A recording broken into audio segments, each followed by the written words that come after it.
Good morning, children. Welcome back. And now we will move to the last topic of this chapter 17, and that is efforts to reduce unemployment and world labor market. Now, in the previous videos about unemployment, we have studied about the types of unemployment and then what were the reasons of unemployment. Now we will see that what are the efforts being put up by the government to reduce this unemployment. Now, first of all, poverty and unemployment, these are the two sides of the same coin. Why? Because I have explained you कि if unemployment is there, लोगों को job नहीं मिलता है तो poverty होती है, isn't it? और अगर पावर्टी है मतलब लोगों के पास पैसा नहीं है तो वो स्कूल नहीं भेज पाते, पढ़ लिख नहीं पाते, तो अनएम्प्लॉयमेंट रहता है. Means they are the two sides of the same coin. Poverty is there तो अनएम्प्लॉयमेंट विल बी देयर, और अगर अनएम्प्लॉयमेंट है तो पावर्टी आएगी. Okay, then poverty is the main reason of unemployment. Educated unemployed people में ज़्यादा बहुत सारी नेगेटिव ट्रेड्स आ जाते हैं. आज लोग पढ़ लिख लेते हैं, डिग्री हासिल हो जाती है उनके पास, but then if they are searching for a job, they are not getting job for a very long period of time, then there is somewhere a negative effect on their minds, isn't it? That shows कि उनके frustration level बढ़ता जाता है कि I have started so much, isn't it? मेरे mummy papa ने इतना पैसा इन्वेस्ट किया है but I am not getting job. So बहुत सारा नेगेटिव आ जाता है. They move towards we can say immoral activities या anti social activities, isn't it? Like drug trafficking is there or robberies is there, then receiving the ransom amounts, वसूली करना. बहुत बार youth people जो होते हैं वो ऐसी राह पे चलते जाते हैं अगर उनको बहुत टाइम तक, लंबे टाइम तक जॉब नहीं मिल पाता. Okay, then increase in social and economic inequality is there. अगर जॉब नहीं मिलता है तो इनइक्वालिटी दिखता है लोगों के बीच में. Class discrimination begins and there is a fall in living standard. लोगों के पास जॉब नहीं है तो उनका लिविंग स्टैंडर्ड क्या होगा? नीचे गिरता जाएगा. क्लास डिस्क्रिमिनेशन दिखेगा. हमारी सोसाइटी में कुछ लोग बहुत रिच हैं तो कुछ लोग बहुत पुअर हैं, तो class discrimination is also seen. And अगर उसमें भी हम देखते हैं कि धीरे धीरे प्राइस राइज इंक्रीज होता जाता है तो दिस हमारा जो स्टैंडर्ड ऑफ लिविंग है that goes on deteriorating because of price rise. जैसे प्राइस राइज होगा लोगों के पास वैसे ही जॉब नहीं है, लोग पुअर हैं, ऊपर से महंगाई बढ़ती जा रही है तो standard of living will go on decreasing. तो इसकी वजह से लोगों की हालत बहुत ज़्यादा ख़राब होती जाती है. देन दे आर सेइंग कि the condition of the poor और the unemployed people becomes very pathetic. Pathetic मतलब वी कैन से जिसको बोलते हैं ना, जिस पे हमको दया आती है, तो ऐसी कंडीशंस होती जाती हैं लोगों के. So then the people move to the wrong ways. Now what is our government doing to remove this problem of unemployment? लोगों को जॉब दिलाने के लिए गवर्नमेंट क्या क्या करती है, कैसे हेल्प करती है लोगों को? Now first of all, the aim of the government is overall achievement of 10% development. Country को क्या चाहिए? Development of 10% every year. Okay, and this is increasing capital investment and opportunities of employment. Government employment opportunities increase करती है लोगों के लिए या अपना पैसा लगाती है. गवर्नमेंट आई टोल्ड बहुत बड़े बड़े स्कूल्स, कॉलेजेस या गांव में भी स्कूल कॉलेजेस खोलेगी जिससे लोगों को जॉब मिले. वहाँ पे लोग अपॉइंट होंगे एज वेल एज उसको बनाने के लिए भी लोगों को जॉब मिलेगा. तो both the ways people will get jobs. तो government is putting investment in so many things, okay, and create employment opportunities for people. Economic help, then education, training centers and different schemes are being started. Government financial help देती है लोगों को. Poverty में भी पढ़ा था कि they give them loans, okay, at a very low rate of interest. Education देती है free of cost. Then education schemes भी चलती हैं, isn't it, where poor people are given scholarships also. तो इस वे गवर्नमेंट हेल्प करती है तो people get education. एजुकेशन होगा तो जॉब होगा. Training centres have been opened, okay, and different schemes are also there. Second is development of labour intensive units, जहाँ पे government tries to start more of cottage industries. जहाँ पे मोर labour की ज़रूरत है, ऐसे टाइप ऑफ इंडस्ट्री स्टार्ट करेगी, तो जैसे ज़्यादा से ज़्यादा लोगों को जॉब्स मिलता जाए. Then rural employment opportunities, new land under cultivation, more than one crop a year, electricity, irrigation, construction of roads, canals, ponds, poultry, fishery, dairy industry, afforestation. Okay, ये सब स्टार्ट करती है in the rural areas, so that people stick to the rural areas. Okay, irrigation schemes डालेगी, construction करेगी roads का, canals का, ponds का, then hospitals का, स्कूल्स का. So what will happen? People will go on getting jobs because of the construction of so many things. Then poultry farming करवाएगी वहाँ पे, fishery develop करेगी वहाँ पे, तो people will be engaged in that. People will get jobs over there. Dairy industry, plants लगवाएगी, trees लगवाएगी, तो on the daily basis people will get jobs over there. So what will happen? Because of this, migration towards the city area will go on decreasing.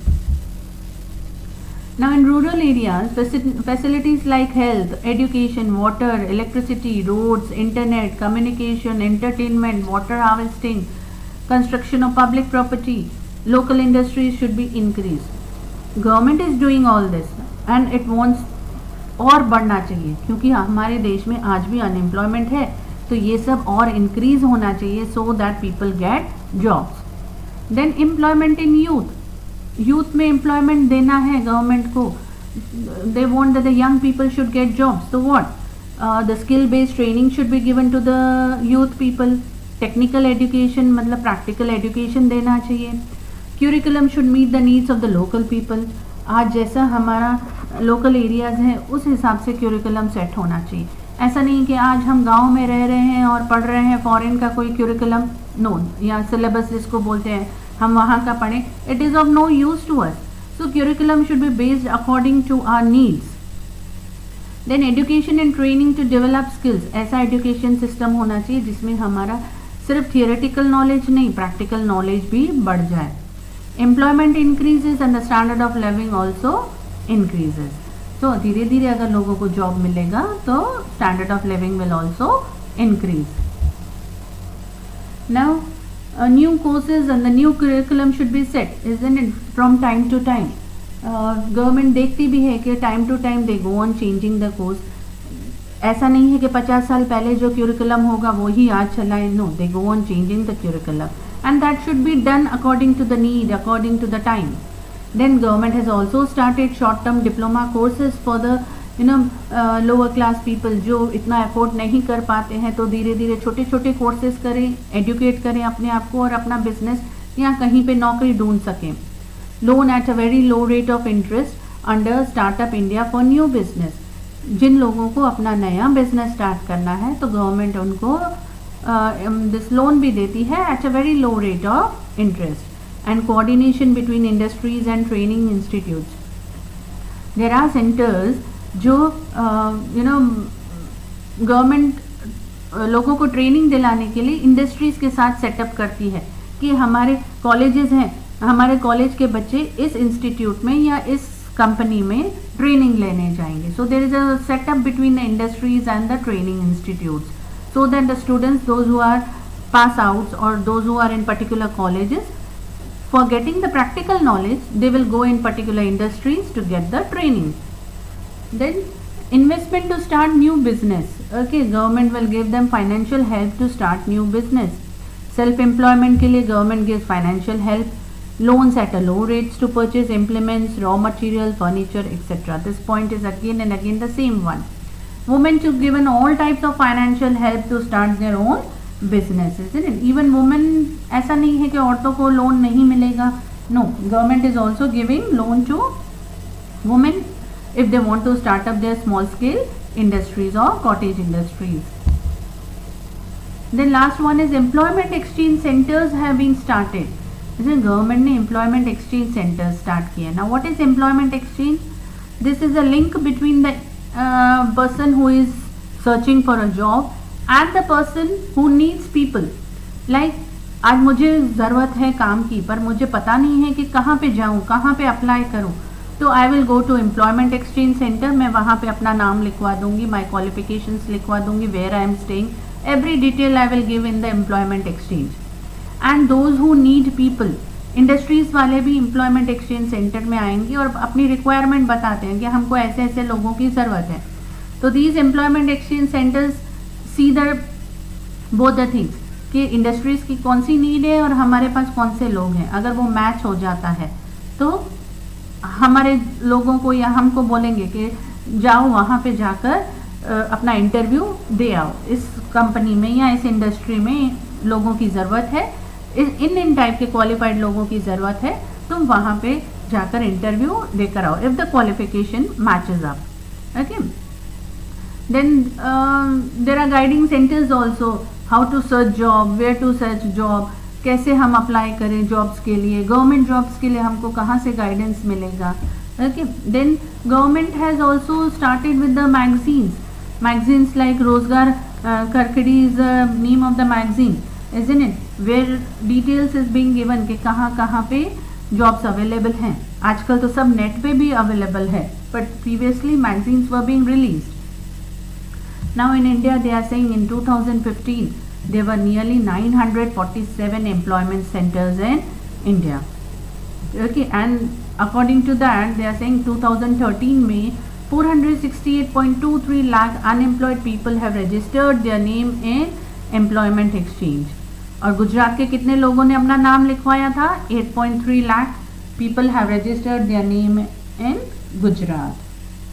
Okay, so all these are the efforts being done by our government, India government, central level और state level पे government try करती है to reduce unemployment.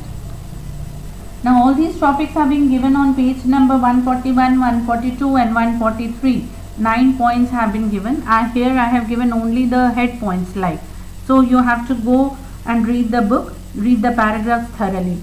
Now the last topic over here is the world labor market. Now what is world labor market? Now when the change of labor is there from one nation to another, that is considered as world labor market. जब लोग एक country में से दूसरी country जा रहे हैं in search of jobs, in doing business for employment purpose या training purpose या higher education purpose के लिए एक कंट्री छोड़ के दूसरी कंट्री जा रहे हैं, that is considered as world labor market. Okay, and this is we can say migration from one country to another in search of jobs at the international level. Okay, एक country से दूसरी country में. Now हम इसको क्या बोलते हैं? Brain drain. Brain drain is what? जब वेरी हाईली इंटेलिजेंट पीपल और एजुकेटेड पीपल और qualified people leave one country and move to the other country, that is considered as brain drain. Brain drain मतलब qualified person, highly intellectual person are moving out of the country. Now when this is going on, people are moving from one country to another, there are some positive and the negative effects of it. Now जब country में से लोग बाहर जा रहे हैं तो क्या होगा? बाहर जाएंगे, बाहर जाके कमाएंगे, उनकी फैमिली तो इंडिया में है, तो वो अगर इंडिया में पैसा भेज रहे हैं अपनी फैमिलीज़ को, तो there is a flow of foreign currency in India. बाहर का पैसा इंडिया में आ रहा है, so that is one positive point. But what is the negative point of that? Very qualified people, intelligent people move out of the country. जो qualified people हैं, बहुत ही पढ़े लिखे पीपल हैं, केपेबल पीपल हैं, अगर वो हमारी इंडिया को सर्व करें तो our India will progress, our India will come up. But no, these people are not thinking in that way. They are living our country. पढ़े लिखे यहाँ पे, सब कुछ यहाँ पे है, बट बाहर की कंट्रीज में जाकर कमाना है, तो व्हाट विल है? They are giving their best output to the other countries. दूसरी कंट्रीज को कमा के दे रहे हैं. ज़रूरी नहीं ना कि हर लोग पैसा इंडिया में भेजें, वहाँ पे ही सेटल हो जाते हैं और वहाँ पे कमाते हैं. तो this is the negative point कि यहाँ के क्वालिफाइड लोग बाहर चले जाते हैं. ओके, बट अब ऐसी ज़रूरत है कि हमारे इंडिया में हम पढ़ लिख लें, हम इंडिया में ही कमाएं and make our India progress. This is the main need or the requirement of today's position. Okay, so I have covered all the topics of this chapter, and this small topic of world labor market is given on page number 143. Okay, go through the topics. Whatever you have not understood in the full chapter, you can give me a message and ask. Thank you, Pita. Have a nice day.